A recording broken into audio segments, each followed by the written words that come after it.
Welcome back to Naming 90s Minute. Every week we look back at a culturally relevant show, movie, or piece of pop culture that probably helps stoke the algorithm. This week, in honor of Godzilla x Kong, The New Empire, we're looking back at one of the most controversial Godzilla movies of all time, 1998's Godzilla.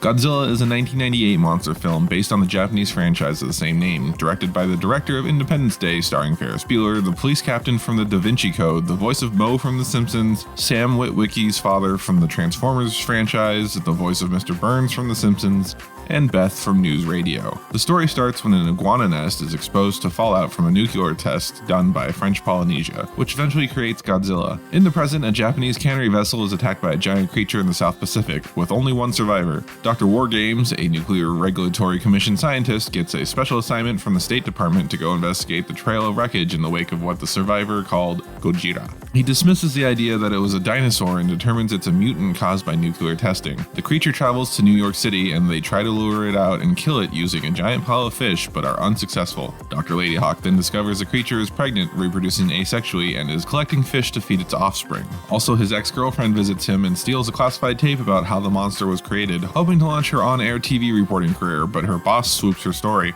As a result of the leak, Dr. Simba is removed from the project and is then kidnapped by a French team trying to cover up their country's involvement in the creation of the creature. Meanwhile, Godzilla resurfaces and is attacked by the Navy and is thought to have been killed. The French team finds Godzilla has made a nest out of Madison Square Garden with over 200 eggs inside. The eggs start to hatch and attack the team as they scurry around and hide from the terrors, and then alert the military to what is happening. In response, the military decides to bomb Madison Square Garden, with the four surviving protagonists escaping the garden moments before it happens. Godzilla reemerges, pissed off its children are dead, and chases down the remaining protagonists in a taxi through New York City. They manage to trap Godzilla in the cables of Brooklyn Bridge, and the military shoots and kills it. The movie then ends on a shot of a single remaining Godzilla egg hatching and roaring to life. And that's Godzilla in a Naming 90s Minute.